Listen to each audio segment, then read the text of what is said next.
Eager to begin. I'll speak first as speaker coordinator to say that I'm not going to introduce today's speaker. I'm instead going to give a justification. So first, speaking as speaker coordinator, I justify having made this choice because I knew he was a cheap date and because it would be easy to organize things with him and that he would accept the invitation immediately.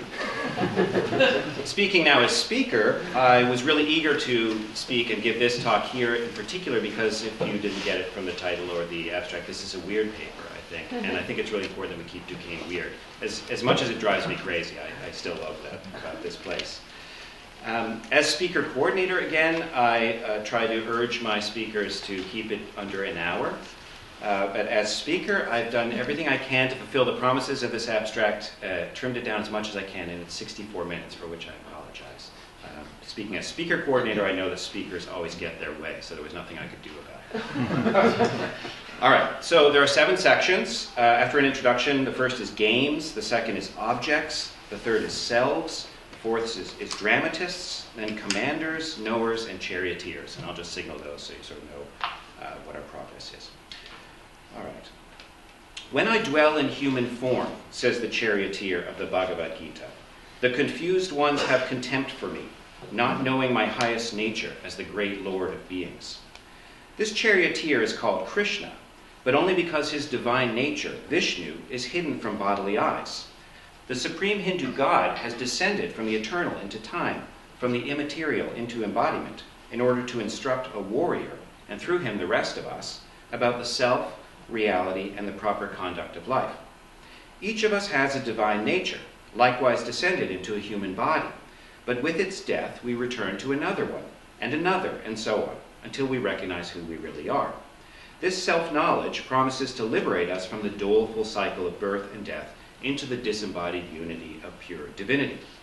Vishnu guarantees that, quote, when one sees the multiplicity of states of being abiding in one and spreading out from that one alone, one then arrives at Brahman. Zoe is an American woman who has found that, quote, drawing the line and standing firm has always made me feel like a bitch. And actually, I feel that some people saw me as one, too. For 2 years, however, she played an online role-playing game using a male character, where, quote, as a man, I was liberated from all that. She made mistakes in her unfamiliar role, but learned from them. I got better at being firm, but not rigid, she says. I practiced safe from criticism. Case is an American man who plays a similar game, but always appears as a woman.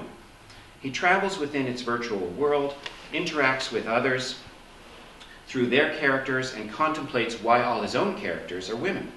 Quote, my female characters are interesting, he says, because I can say or do the sorts of things that I mentally want to do, but if I did them as a man, they would be obnoxious.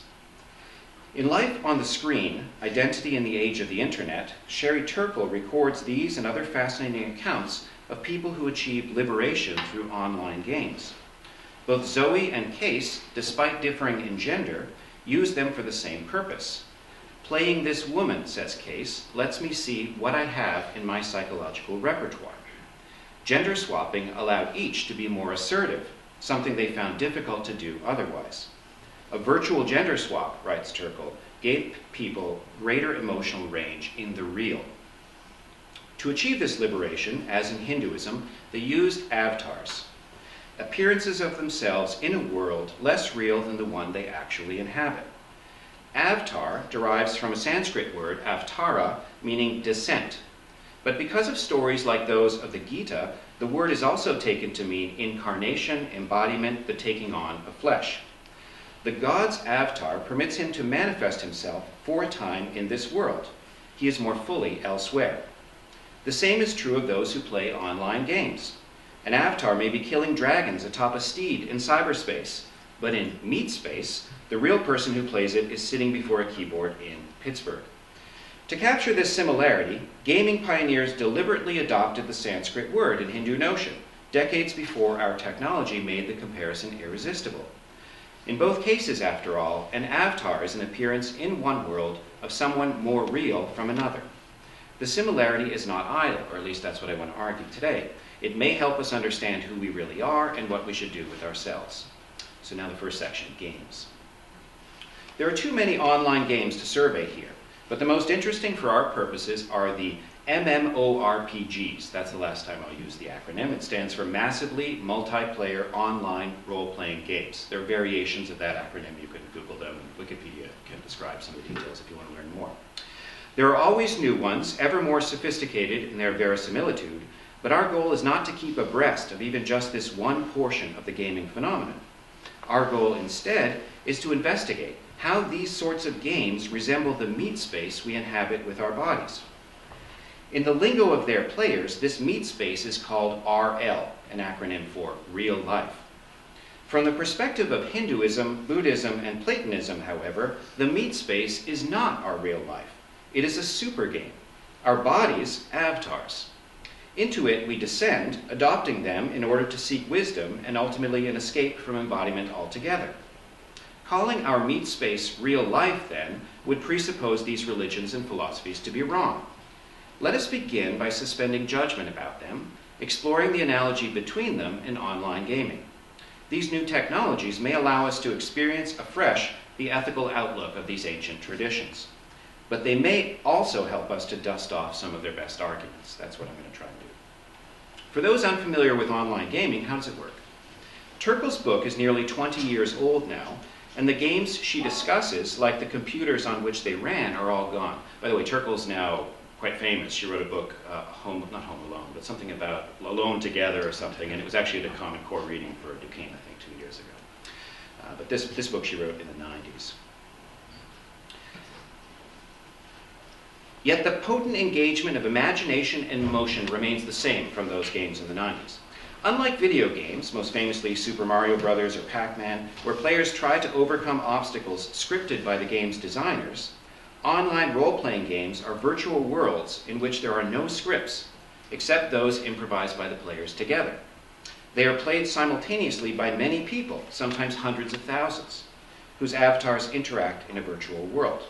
The most popular at the moment of writing seems to be an installment of the Final Fantasy franchise, number 14, I gather, which boasts over 2 million registered players, a quarter of whom log on each day, so that's 500,000. The most well-known to people outside this subculture has probably been Second Life, where there are no universal obstacles or goals. Each player decides for herself what the game is about. She creates and manipulates an image of herself, anonymously, often with great freedom. The common purpose of all players, then, is to appear as they wish, without the constraints imposed by the meat space, notably the physical constraints of their own bodies, but just as importantly, the moral constraints of their own cultures. So why do millions of people around the world play these games, sometimes to the exclusion of all but the necessities of their embodied lives? More particularly, why, from the infinite variety of avatars available in many of them, do they create the avatars that they do, manipulating them some ways rather than others? It's a world of appearances, so perhaps the answer is obvious: the fulfillment of wishes and fantasies. But all these appearances must, to some extent, be a reflection of the meat space where the wishes and fantasies were conceived. Otherwise, their fulfillment would be hollow. For virtual reality to be interesting, it has to emulate the real, says Case. But you have to be able to do something in the virtual that you couldn't do in the real. Let's therefore put our question this way: how do the contours of someone's meat space contribute to the appearances he crafts in the cyberspace? Among Turkle's most interesting anecdotes are those of gender swapping. But this does not require a computer. Shakespeare dramatizes its benefits in As You Like It, where characters cross-dress and find that through their deception they can more easily find the truth about themselves. Masks and role-playing games have always offered players this low-tech route to self-knowledge. Turkle recounts the story of Julie, a college student whose Catholic mother disowned her when she had an abortion. In a role-playing game of political intrigue soon afterward, Julie played a member of a spy ring, a mother whose daughter was part of the same spy ring. The script of the game eventually revealed that her daughter in the game was a counter-spy, a double agent, destined to kill her mother unless she were punished with death herself. Julie's character refused to execute the punishment, instead engaging her daughter in hours of tearful conversation that Julie experienced as therapeutic. By playing the mother and rewriting the script both of the game and of her own adolescence, quote, Julie was able to sculpt a familiar situation into a new shape. So cyberspace does not introduce a new possibility as technological utopians would have it, but it does intensify one that has always existed. Some players feel emboldened to enact violent fantasies with impunity. Others play altruistic roles that, for whatever reason, they find themselves unable to realize in the meatspace. Nearly every role that exists here exists there, in addition to others that exist only in our dreams. Some avatars are chaste, others are promiscuous, and many sell cybersex. Taking the currencies of cyber games to exchanges in real life, that is, secure websites with links to credit card companies, cybersex workers can earn enough to support themselves in RL, or the meatspace. Indeed, there are hundreds of ways to make money in these games, so that virtual economies have developed, as have laws and judicial systems, politics and education, masters and slaves. Hearts are broken, fortunes are made, and it all happens very fast. Online games intensify the effects of traditional role-playing in two crucial ways. First, an infinite range of avatars and actions fosters more anonymity and freedom. Second, these games can be played continuously for years, giving them a legitimate claim to be alternate worlds. Sometimes second lives, sometimes third or fourth. In these alternate worlds, the adult can rediscover the imaginative scenarios of children's play, with all the emotional risks and moral complications of the schoolyard, but without the prohibitive cost of the only other activity where he can sustain that experience over years, at least with which I'm familiar, and that's psychoanalysis. To the players of the online games Turkle investigated 20 years ago, she says, what happened was consistent with what the psychoanalytic tradition calls working through. And the same is true nowadays, that is 20 years later. But what is this, working through? The term first occurs in Remembering, Repeating, and Working Through, which Jonathan Lear calls the most significant article Freud wrote. In it, Freud distinguishes between repeating a destructive pattern of thinking or behavior, remembering the events that cause the repetition, and working through it. Repeating is the reason people go into analysis in the first place. Remembering is the Hollywood version of analytic cure, the epiphany on the couch that immediately banishes all your demons. But this is a fantasy of analysis. Memory is insufficient, as Freud himself recognized. Working through is required, although it's far from clear what this involves. So now this next section is called Objects. The shadow of the object fell upon the ego. With this Vedic sentence hidden in the middle of Mourning and Melancholia, another important little essay by Freud, he set psychoanalysis in a new theoretical direction. The name that would eventually be given to this approach, object relations, stems from Freud's early distinction between the object and the aim of desire. If the lips, for example, are the object of someone's desire, kissing them could be one of his aims. So too could biting or touching or looking. Sometimes the objects of our desires are body parts. Other times they are whole people. For fetishists, moreover, they are not people at all, but instead animals or inanimate objects. Object is a useful bit of jargon because of this ambiguity as well as another. We relate to the objects of our desire in the external world right from the moment we are born. But once these relations become habitual and we begin to represent them to ourselves within our own imaginations, we then relate to inner objects as well, namely images or representations. An object can thus be part of another person, that person's whole body, or no person at all. Likewise, it can be external or internal. Freud thought depression could be understood as a toxic relation with one of these inner objects. When a lover is frustrated, either by the death or the disappointment of her beloved, she most usually withdraws her desire for this object over time, slowly learning how to live without him and gradually displacing her desire onto someone else. This is mourning. But sometimes, according to Freud, the desire for the original object stubbornly persists. The lover cannot let go. Rather than withdrawing and displacing that desire onto someone else, she keeps the beloved alive in unconscious fantasy, effecting, quote, an identification of the ego with the abandoned object. In short, the beloved becomes a part of her. Whatever feelings she had for the original object, she now experiences toward herself. When hate, as well as love, characterized her original relation, an ambivalence Freud sees in nearly every human affection, the bereaved now experiences the self-loathing so characteristic of the depressed, because the hatred that once went outward is now turned inward. Melancholia, in short, is failed mourning. Now, whether or not Freud was right about depression, he tendered a plausible explanation, I think, of how we become who we are. For as we grow, love, and grieve, the shadows of our objects fall upon our egos. Yourself, in other words, is a graveyard. Everyone you have ever loved is buried there. A century has passed since Freud first advanced this idea. Naturally, it has become more sophisticated in subsequent psychology. Its most well-known advocates have been Melanie Klein and D.W. Winnicott, but the best version, in my view, is that of Otto Kernberg, who has synthesized it with other strands of Freud's thought, especially the drives, with which it was formerly considered opposed. Rather than internalizing just the objects of our desire, according to Kernberg, we internalize our whole relationship with them. We create an internal representation of the object, yes, but also, quote, a self-representation interacting with the object representation under the dominance of a certain affect. Together, these three, representations of the two people or parts involved in the relationship suffused with the emotions characteristic of it, comprise the object relation in total. For example, when anger and guilt characterize a relationship, as is common between parents and rebellious toddlers, which is to say all toddlers, the manifestation of this relationship in the adult life of the grown toddler will be easily misunderstood as an aggressive drive. It will be an impulse, an angry impulse that will be coming deep in the soul, so to speak, and coming so deep in the past it won't be remembered, but that's not because the child was born with an aggressive drive. Rather, it's part of the object relation that most people inherit because they were toddlers once.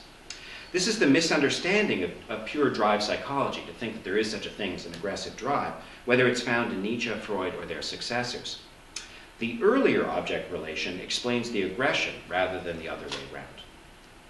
But the internalization of aggression, excitement, and the relationships they suffuse goes back to the first days of infancy. After birth, when newborns cannot conceive of a whole person, neither another nor themselves, their representations of both will be partial. Thus, when feeding goes smoothly, a baby will internalize an image of something like its mother's breast, something like its own mouth, and an intense feeling of satisfaction. Or, if something goes wrong with feeding, it may instead suffuse these same images with the acute pain of infant hunger. And I don't mean that the images are pictures, I mean image in a metaphorical sense. If these infantile object relations resurface in adult life, so too will everything associated with them.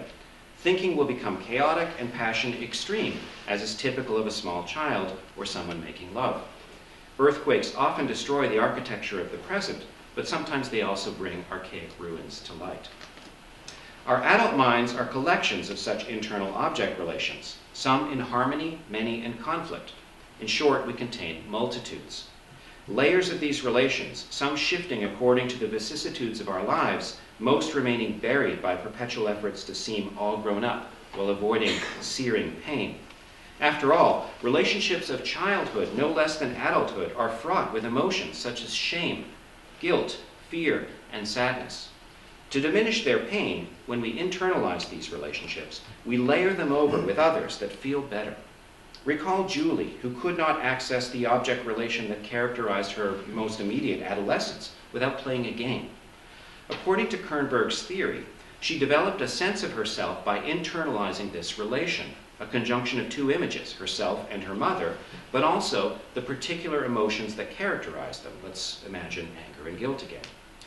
The game gave her an opportunity to enact this object relation, and to some extent update its script, something not so easily done in everyday life without serious consequences.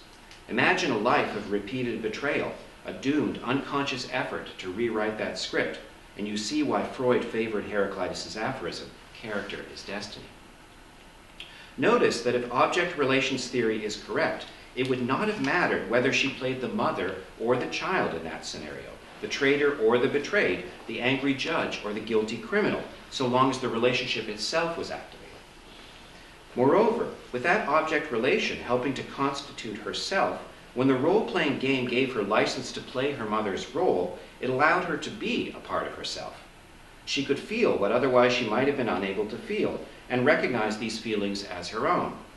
In other words, she could integrate both these feelings and the whole object relation which they suffuse into a more accurate sense of herself. And of course, I'm not giving a real analysis of Julie. That's a true story, but there's so little in the text. I'm just imagining it for the purpose of illustration.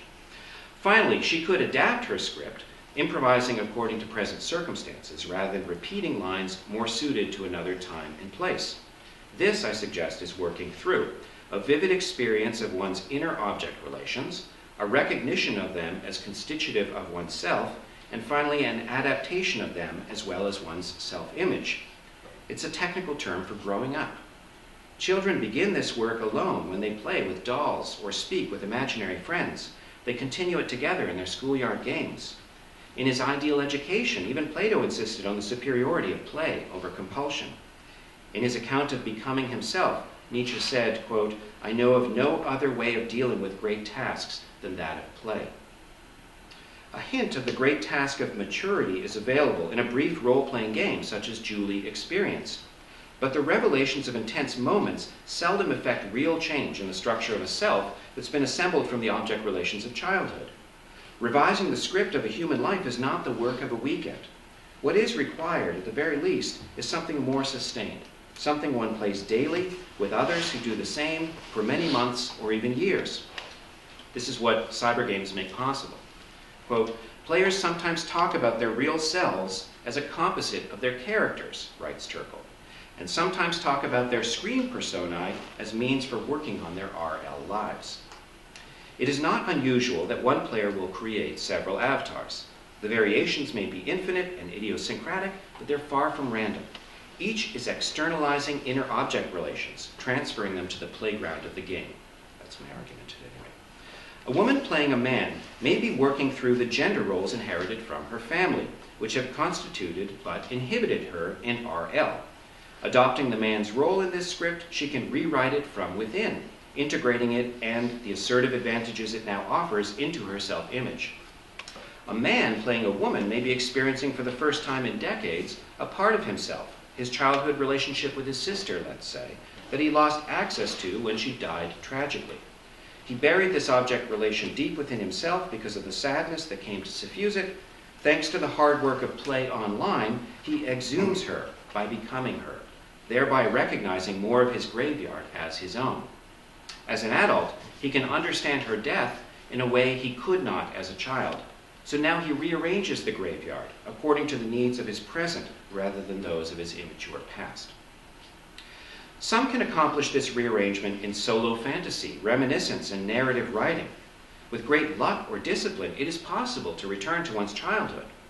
Thanks to the taste of an infused Madeleine, for instance, Proust recovered a moment of lost time, complete with its emotions as well as its sensations, but it took him years of disciplined writing to reclaim much of the rest. Even then, his memories alone were insufficient to give meaning to his adult life. He had to edit, arrange, and synthesize these memories to produce the great novel that would achieve that feat. When lesser mortals remember, we do so down familiar paths, well lit and supervised by our present preoccupations. Some of our memories approximate authenticity, but many are confabulated, and most lack the vitality of feeling. Stock images, accompanied by stereotyped passions, decorate memory lane. Repetition characterizes our trips down it, as well as our behaviors in RL. We find ourselves reenacting the same object relations with other people. When we introspect, in order to understand why this is so, we typically recall only what the script deems relevant. When we nonetheless bring truths about ourselves to light, the uses to which we put them are almost always familiar. Solo therapy is all but doomed by our own psychological inertia.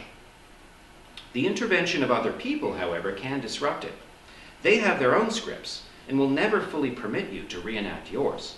Indeed, someone will cooperate in your reenactment at all only if you have a role that approximates one of his.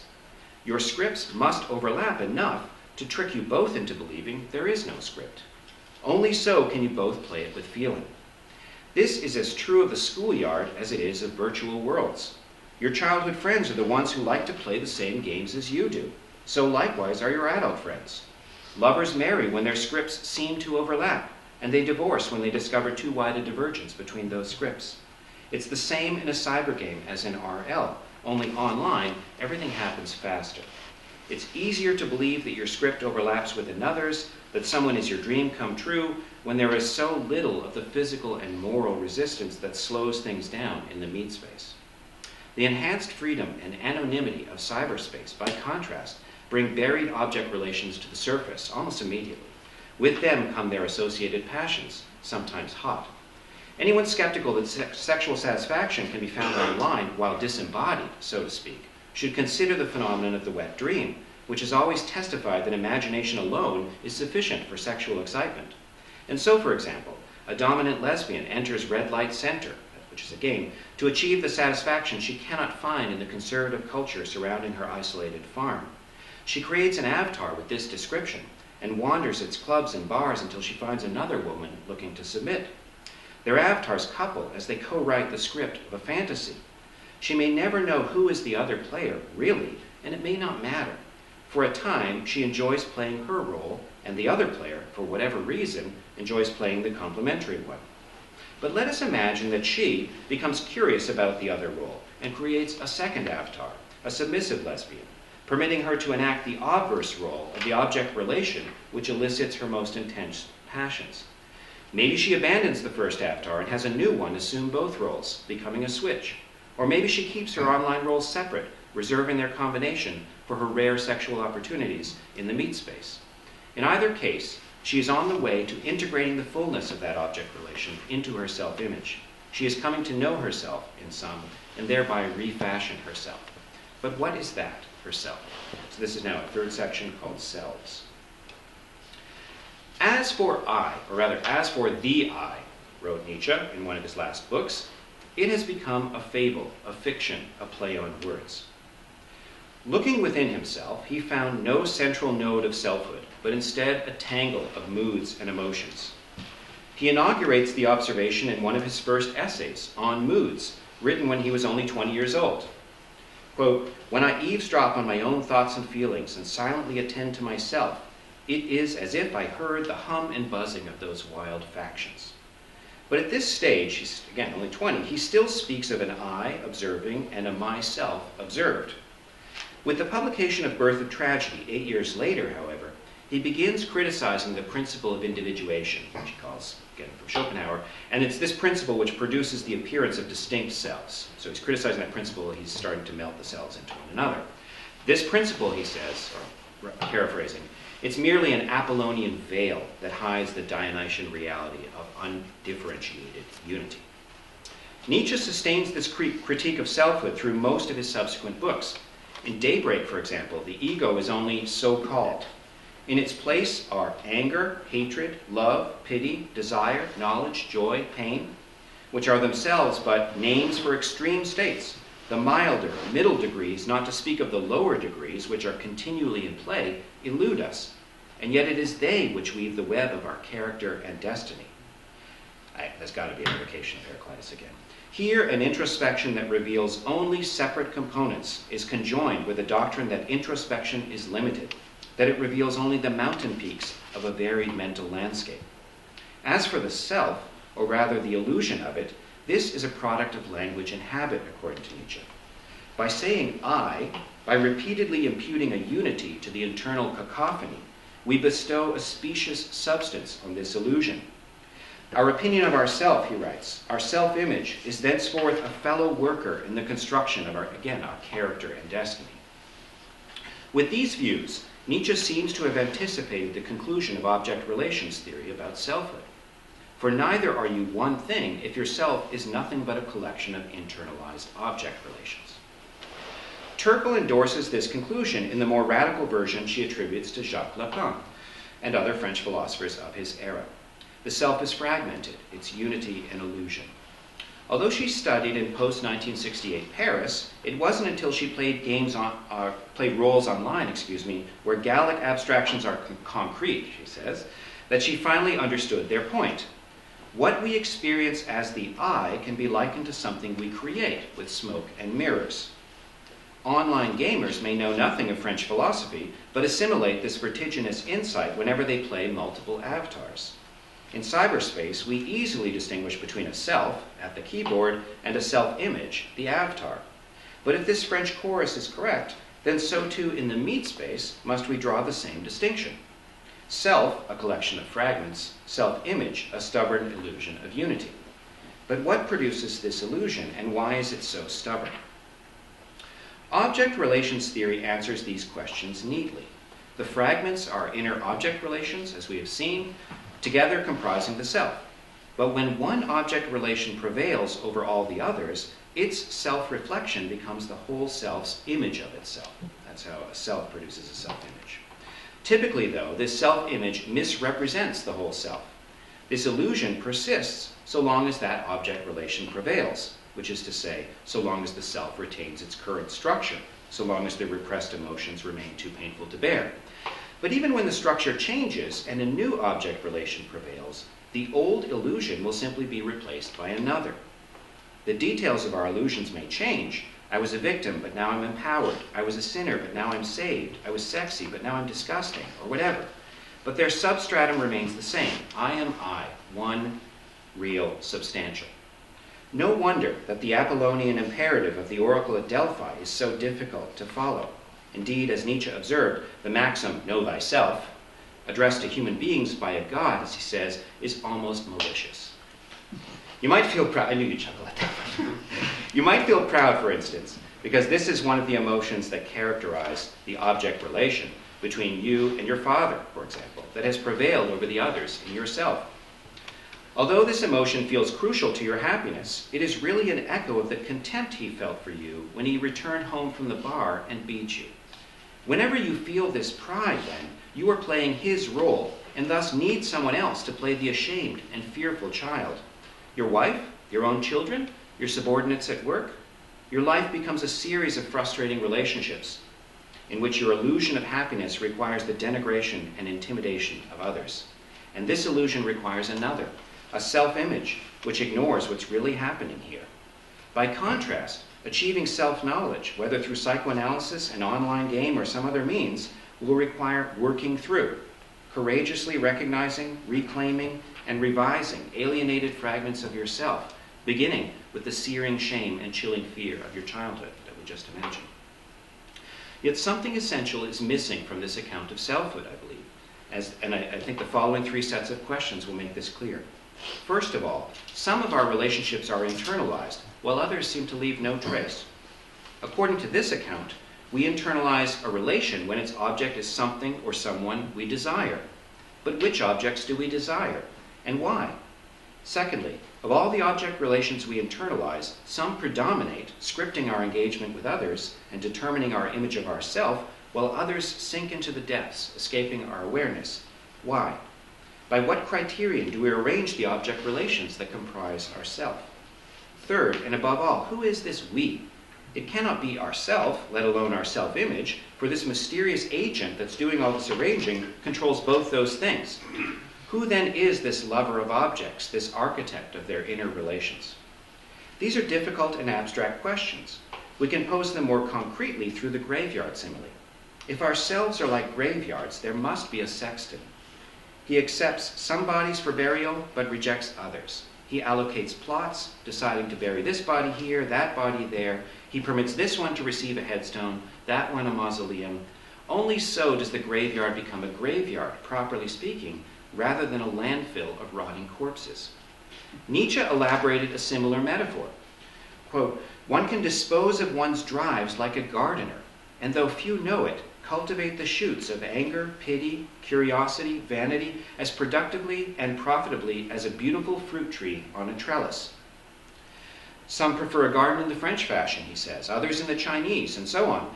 But it is also possible, quote, to let the plants grow up and fight it out amongst themselves. Indeed, one can take delight in such a wilderness and desire precisely this delight, though it gives one some trouble too.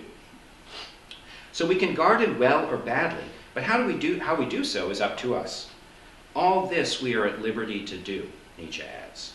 But who is this free gardener within us? What guides his decisions? To what end does he exercise his freedom? Let us try to answer these difficult and abstract questions by returning to the experience of online gamers. Those who become addicted to the games, and this happens quite often, begin to feel that their virtual lives are at least as real as their embodied ones, sometimes more so. RL is just one more window, says one such player, and it's not usually my best one. This is a radical ontology, that our embodied life is just one more window, a game no more real than those online. which seems at first to be underwritten by the fragmentary psychology shared by philosophical psychoanalysts from Freud to Kernberg and Nietzsche to Lacan. A unitary self for human bodies, according to them all, is a misleading appearance, an illusion, like an avatar. The lives of avatars, furthermore, are like the lives of bodies, inasmuch as all are dramas scripted by fundamental object relations. If bodies are more real than online avatars, it must be because they are playing roles in a special sort of game, RL. For not all games are created equal. Cyberspace depends on the existence of meatspace, but not the other way round. Obliterate cyberspace and the meatspace endures. Obliterate the meatspace and with it goes cyberspace. There is a hierarchy of reality.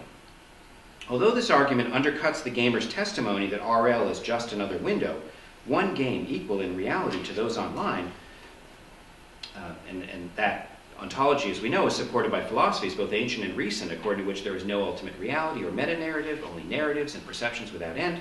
If that's the case, not if that's the case, but rather if this is a game, it leaves untouched the idea, I gotta go back, that's a long sentence. So although this argument undercuts the gamer's testimony that RL is just another window, it leaves untouched the idea that RL is nonetheless a game, something I do want to support, a special one, a super game. Indeed, this idea agrees neatly with the fragmentary psychology we've been exploring. When you sit your body before a keyboard to play cyber games, you are embedding roles within the super roles you already play in the super game called RL. Whether doing so permits you to work through the roles you play here or entrenches them with mere repetition there, these are ultimately roles within roles, games within a game. But is it games and roles all the way down? That's again the ontological question. This is the consequence of the conjunction of our fragmentary psychology with any philosophy according to which there is no basic reality, no ultimate self. This is also incoherent, I believe, because there cannot be a game without a player. This is true, I think, of any sort of game, but consider only the online ones which suggest otherwise. Many avatars in these virtual worlds are bots, short for robot, lively features of the virtual environment, some more sophisticated than others. All of them, however, are determined by the same computer program that creates the environment. Walk your own avatar into a shop, for example, and a bot may offer a canned greeting and begin a tour. Bots perform all kinds of functions in these games, but there could be no game populated entirely by bots. As interesting and meaningful as this experiment could be, as a social simulation run by economists, for example, it would not be a game, for there would be no players, no one making choices. Whatever significance it had would have to be imposed from the outside by the economists. No one within it would be able to grant anything meaning or value. If the postmodern use of fragmentary psychology were correct, then RL could not be a super game or a game of any sort.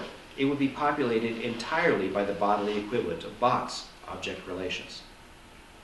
To deny that RL is populated entirely by bodily bots, to assert that some who appear in the meatspace are agents capable of free choice, we must find something within ourselves that makes us who we are, the lover of our objects, the architect of their interrelations, the sexton of ourselves. Our discussion of online games could help us locate this mysterious agent, for if the meatspace is a super game, we might expect this agent to play the roles of embodied life for the same reasons a gamer plays the roles of her avatars. We concluded earlier that she does this for two reasons. First, to know herself better by recognizing alienated parts of herself and adapting her self-image to her whole self. And second, to make this whole self better by revising the scripts of its object relations according to her present circumstances. When she plays roles in her embodied life accordingly, we might expect her to be seeking these same goals. This agent, this gardener within, would engage her body in love and work in order both to know herself better and to create a better version of herself. If so, this gardener would also share two roles of Nietzsche himself, self-knowledge and self-creation. So this is now a fourth section called dramatists. Before he proposed the image of the gardener, Nietzsche had a grander theory of who we are. Quote, the secret ground of our essence, he supposed to be a world will, quote, whose phenomenal appearances we are. Nietzsche borrowed this theory from Schopenhauer, who introduced elements of Indian philosophy into the German tradition by fusing them with Kant. Behind the phenomenal veil of Maya, according to Schopenhauer, was the noumenal will of the world. I feel myself compelled, Nietzsche agreed, to make the metaphysical assumption that that which truly exists and the original unity, with its eternal suffering and contradiction, needs at the same time the delightful vision, the pleasurable appearance, for its continual redemption. In Nietzsche's version, then, the experiences of our senses, including the experiences of ourselves as separate individuals, are not only illusions, but pleasant illusions, pleasant, that is, for the original unity who's projecting them for its continual redemption. For only as an aesthetic phenomenon, famously, are existence in the world justified to eternity. The world is thus a stage according to the birth of tragedy, and we are merely players. More precisely, the world will makes a stage upon which it then plays. This self is not the same as that of the empirically real waking man, Nietzsche writes, echoing the Upanishads, but rather the only I which truly exists, the eternal I. What about us? We are merely the characters this self invents for its own aesthetic pleasure. Quote, our innermost being, the substratum common to us all, experiences the dream with profound pleasure. So we are its dream images, avatars of this eternal self. This is a dream, he imagines it saying to itself. I want to dream on. This is not to say we are altogether inert. Just as Hamlet, Shakespeare's character, can stage a play within his play, that is, Hamlet staged a play within the play called Hamlet, so too can we artfully represent the appearances of our empirical lives. Our dreams are such representations, nocturnal reappearances of the appearances from our daily lives. They can be beautiful, no doubt, but the most beautiful of our representations, in Nietzsche's estimation, are our works of art. Greatest of these, according to him, were the Attic tragedies, especially those of Aeschylus. But every artwork earns his approval if it represents the terrible truth that we are only avatars, created and destroyed for no purpose other than the joy of the one will of the world. Nietzsche's dramaturgical view of the world and ourselves in Birth of Tragedy construes RL, real life to online gamers, empirical reality to philosophers, as a super game. Speaking without qualification, my standing here and reading you my paper is an illusion. So too is your listening to it. In fact, the super gamer is reading and listening to itself for whatever reason. But when we add a qualification, making it clear that we are considering the empirical level of the cosmic drama, it's not an illusion at all, but really happening. I am really reading to you. You are really listening to me. And anyone who thinks otherwise is wrong. After all, the world of Shakespeare's play is virtual. That is to say, it's an illusion. Nevertheless, in it, the king and queen of Denmark are really watching a play that is really directed by Hamlet, whatever they think. In other words, the characters can be wrong about what goes on in that play. That's because there's a reality within the play.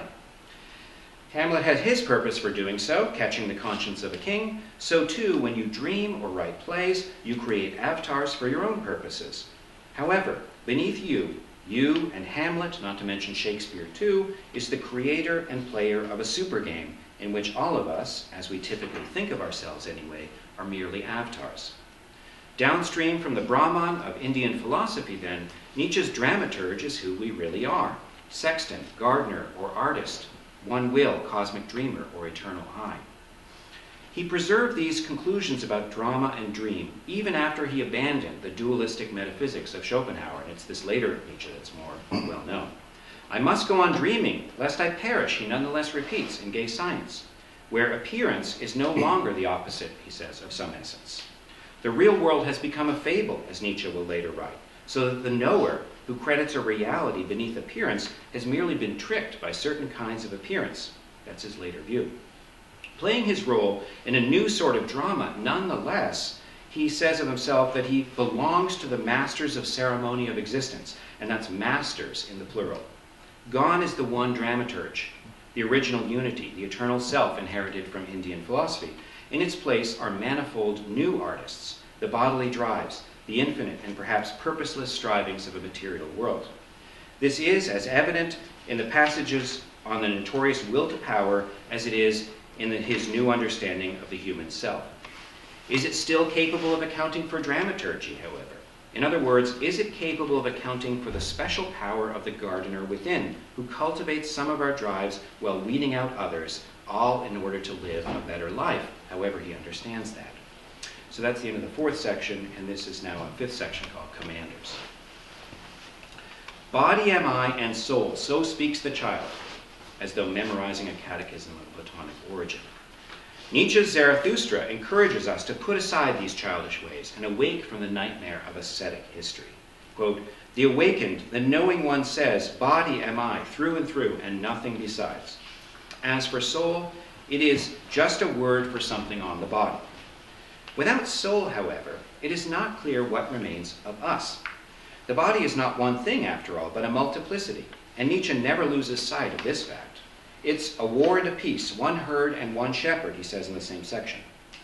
The war and the herd are easy enough to discern in his writing, but what about this peace, and who is the shepherd? Formerly, according to Platonism, these were the immaterial soul and the fruit of its self-mastery, temperance. What are they now, for body awakened to independence? The shepherd is not the I, the ego, or any notion that smacks of consciousness, because they all become subordinate to the body. They are its activities. Your body and its great reason, Zarathustra declares, does not say I, but does I. If there is any selfhood left in this account, then, it must stand behind this conscious activity. Behind your thoughts and feelings, accordingly, stands a powerful commander, an unknown wise man. He is called self. In case there is any lingering doubt about his composition, Zarathustra adds, he is your body. But how can a body, a multiplicity of drives, be its own commander? By the action of its great reason, apparently, which seems to be the supreme drive, the one powerful enough to arrange the body's other drives. This is the self, I gather. Its arrangement, in turn, determines what pains or pleases you. The self says to the ego, feel pain here, and then it suffers and reflects on how it might suffer no more. Likewise for pleasure. This drive is, in other words, directing you. When your supreme drive remains unconscious, you feel that you are being pushed or pulled by a foreign power. That would be neurosis. But that is only because you mistakenly think of yourself as consciousness, rather than as this commanding self. When your supreme drive becomes conscious, however, you feel a power that you could easily mistake for freedom. Freedom of the will, Nietzsche writes later in Beyond Good and Evil. That is the word for that complex, pleasurable condition experienced by the person willing, who commands and simultaneously identifies himself with the one who executes the command. Your body may be a teeming garden, but one plant comes eventually to dominate the others. It is the garden. This is the wild garden Nietzsche envisioned earlier, the one that gives one some troubles too. Yet can a plant garden, not just other plants, but itself?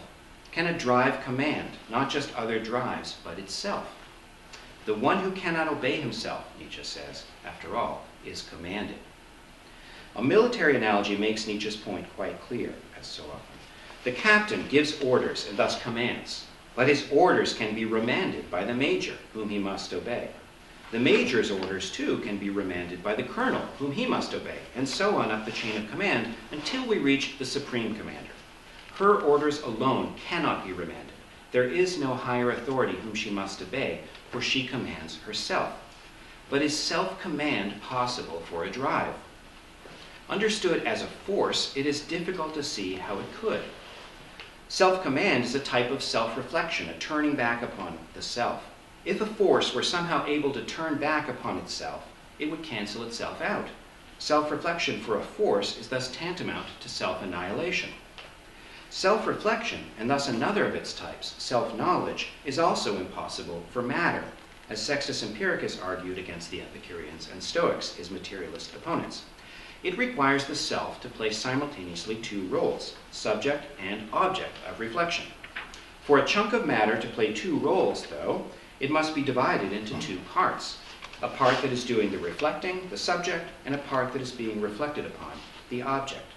If the subject and object of reflection are different, however, this will not be a case of self-reflection. If they are the same, and no division occurred, there could be no self-reflection. The paradox goes back to Plato, who poses it differently in different dialogues.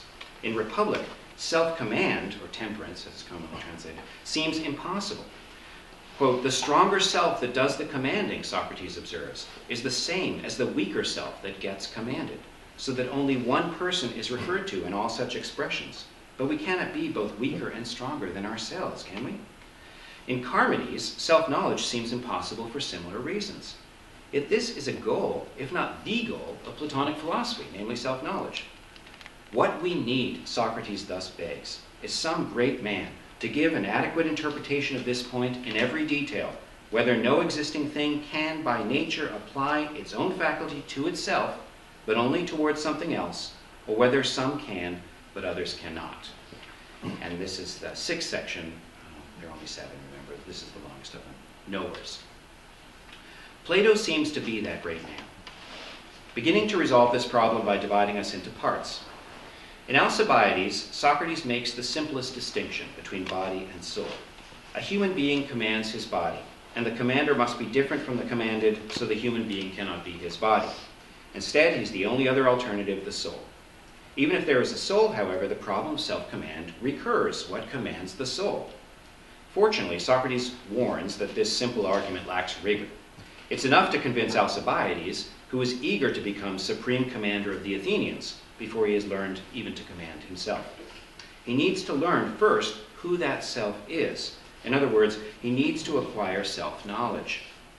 If he learns that he is a soul, however, he cannot be supreme commander unless the soul that he is can somehow reflect upon itself. This is what the psychology of other Platonic dialogues permits. To anyone who cannot see what is inside, but sees only the outer shell, writes Plato in Republic, it will look like a single creature, a human being.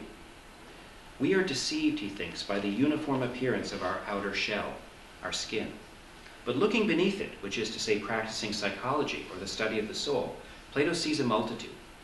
Colorfully, he compares our souls to one of those ancient creatures that legends say used to exist, namely the Chimera, Scylla, Cerberus, and the numerous other cases where many different kinds are said to have grown together into one. That's our soul, this kind of monster. Plato also compares our inner fragmentation to a menagerie, where a many-headed beast represents our unruly bodily appetites, and a lion represents our emotions, or at least our longing for social status and our anger whenever this longing is frustrated. Had he stopped there, he would simply have anticipated the problem considered later by Nietzsche, at least as we've discussed it.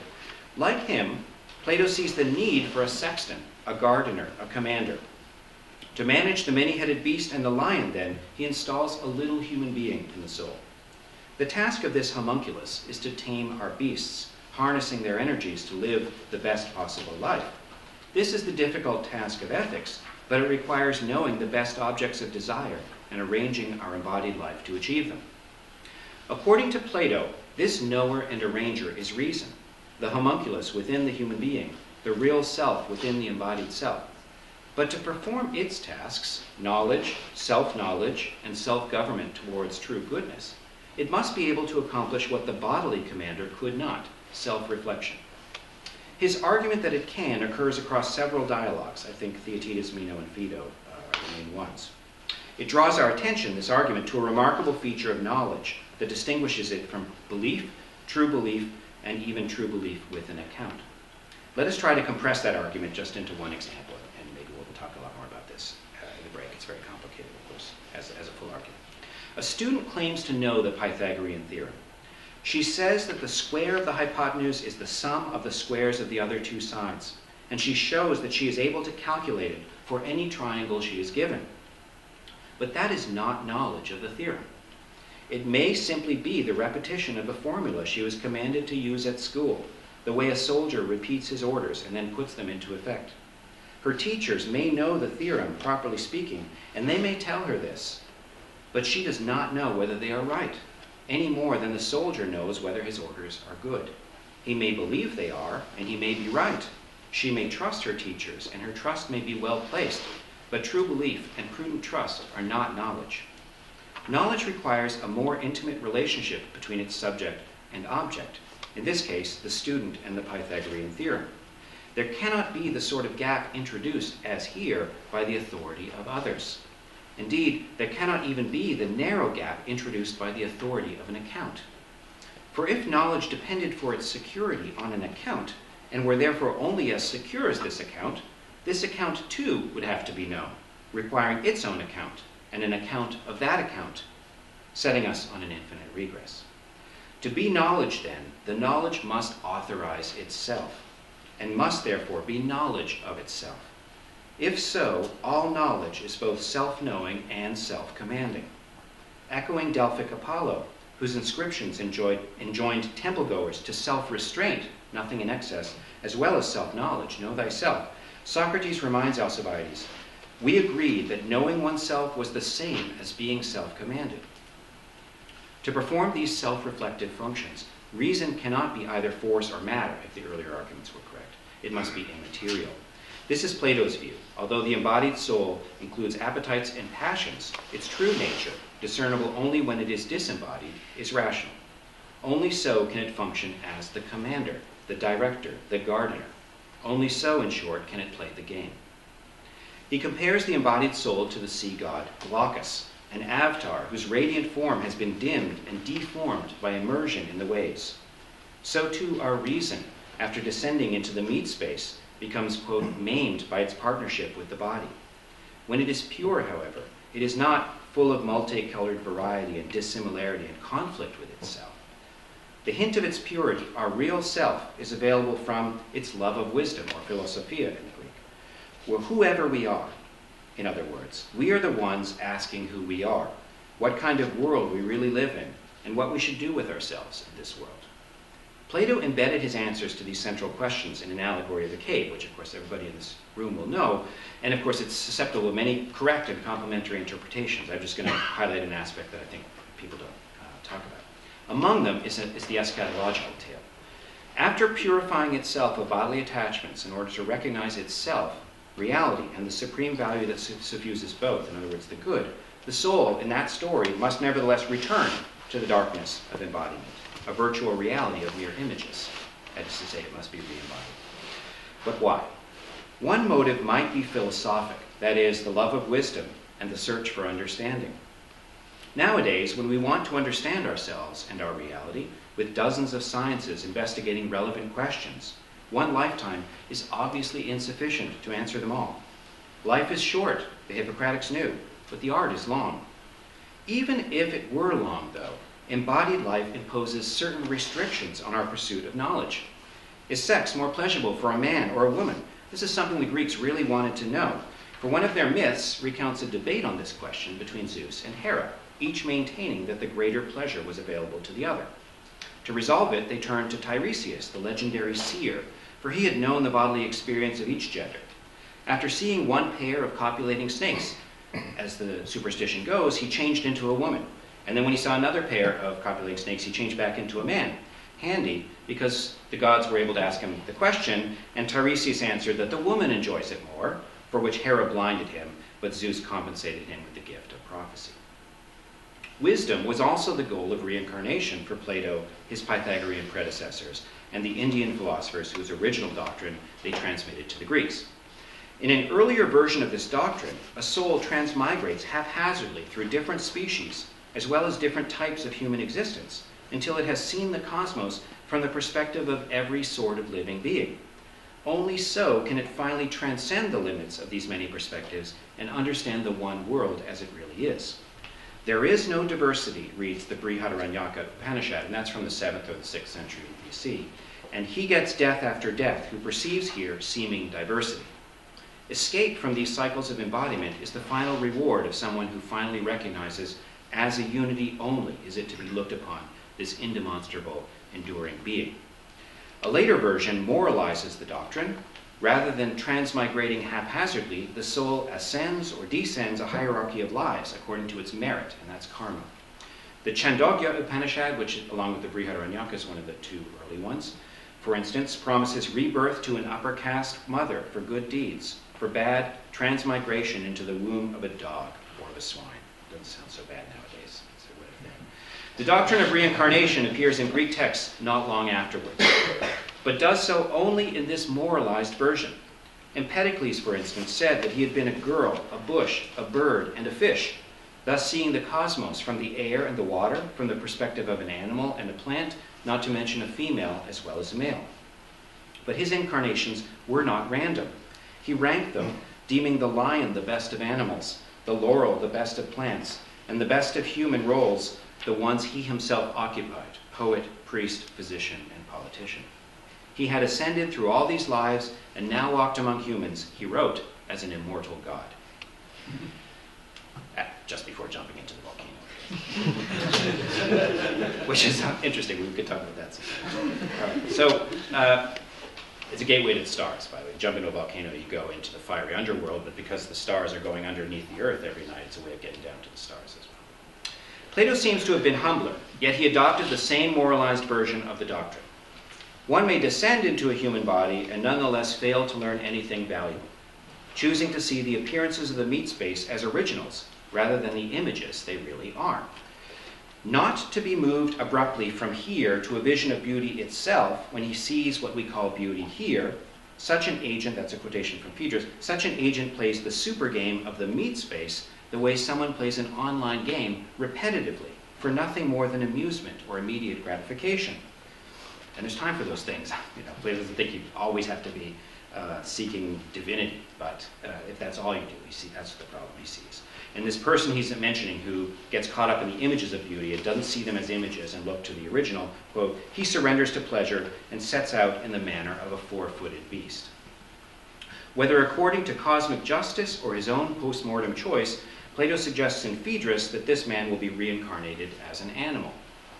But an agent who manipulates her avatar, that is, her body, in order to know her world, to know herself, and to arrange a better life, will ascend a ladder of incarnation whose summit permits her to kick the ladder away. So now final section, charioteers. It's just 4 minutes. In the same dialogue, Phaedrus, Plato also imagines the soul as a chariot drawn by 2 horses, a more obedient one representing our emotions, an impetuous one representing our appetites. And this is conducted by a charioteer who represents our reason. That will be known to most of you. This charioteer tries to direct our desire away from the illusions to which we are naturally drawn by our embodiment, especially wealth and status, and toward the higher reality of forms. Failing, after catching a glimpse of the divine procession, he falls below to another embodiment.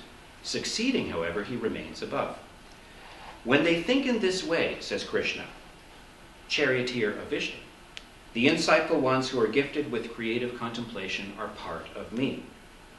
Whether or not he did walk among the Greeks as an incarnate god, Empedocles' ambition to divinity was not a betrayal of the tradition, but instead its fulfillment.